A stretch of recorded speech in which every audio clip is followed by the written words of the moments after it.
मी आज पहिल्यांदा केले होते गुजराती स्पेशल मेथीचे थेपले. पहिल्यांदा भीती वाटत होती की व्यवस्थित होतील की नाही, पण खायला इतके टेस्टी झाले होते की काही विचारायला नको. तर त्यासाठी इथे मेथी निसून घ्यायची, चिरून घ्यायची, स्वच्छ धुवून घ्यायची. त्याच्यामध्ये आलं लसणाची पेस्ट, पांढरे तीळ, मीठ, हळद, लाल मिरची पावडर, तेल घालून व्यवस्थित एकजीव करून घ्यायचं. गव्हाचं पीठ घालायचं, 2 चमचे याच्यामध्ये बेसन पीठ घालायचं, थोडं थोडं करून पाणी घालायचं आणि याचं आपल्याला कणिक मळून घ्यायचं आहे. आपण चपात्यांसाठी जसं मळतो अगदी त्याप्रमाणे याचं कणिक मळून घ्यायचं. अर्ध्या तासासाठी भिजत ठेवायचं.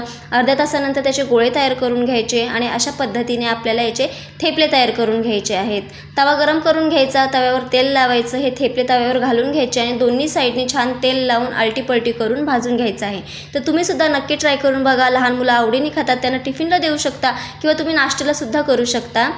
व्हिडिओ आवडल्यास लाईक, शेअर, सबस्क्राईब करायला कंजूसपणा करू नका. आपल्या इंस्टाग्राम आणि फेसबुक चॅनेलला सुद्धा फॉलो करा. पुन्हा एकदा भेटूया अशाच नव्या रेसिपीसोबत.